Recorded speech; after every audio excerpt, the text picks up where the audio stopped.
How to fix the specified printer driver is currently in use. 1. Delete the driver when print spooler service is starting. 2.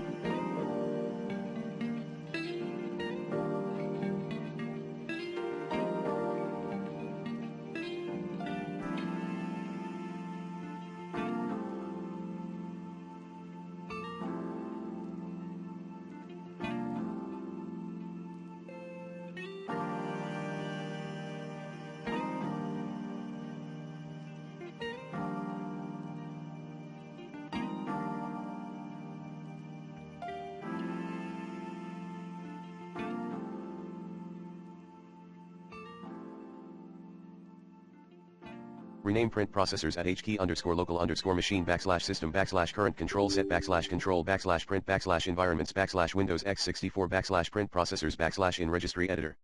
3.